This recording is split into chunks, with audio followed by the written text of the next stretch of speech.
Welcome back to Riding Bikes in San Diego. Here we are on University and Richmond, facing east, and I just want to show you just a gigantic gap in the bike lane that I know if you ride around Hillcrest, you know it exists.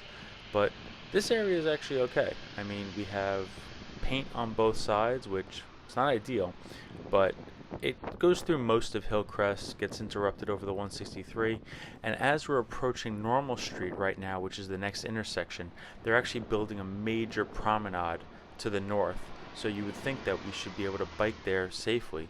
But once we go through this intersection here that's under construction, the road narrows significantly, and that means there's less stuff, and the stuff includes a bike lane. There's still street parking. People, I mean, there's a lot of red paint there, but people do get a little bit of space to park in. Frankly, there's so much red on that curb to the right. Just remove all the parking and put in a bike lane over there.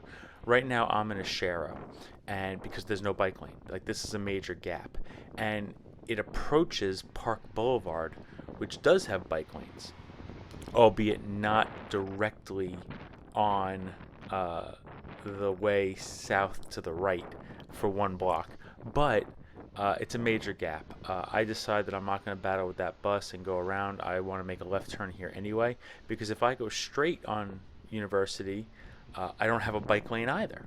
So I'm just going to brave this gap as best I can, and then I'll get into the big bike lane here, and I'll just go around the truck. While I'm going around that truck, I do want to point out that it's fine that the road narrows, but it's unnecessary. It's unexpected. I will say that in that stretch where the bike lane disappears on University, it's usually pretty low traffic. Like the traffic seems to get centered west of Normal Street, which is a good thing. Maybe that's why they made the road wider west of it. I'm not sure, but it's just a circumstance that we deal with. It deters people from biking. That's the main point. Gaps like that mean that people who might live over here and want to get over there opt not to, just because there's that couple of blocks without any kind of markings, except for sharrows. But to the average person who doesn't ride all the time, like as a matter of necessity, it's not going to get them on a bike, and that's a bummer. We're still going here just because this little area is always blocked up by something.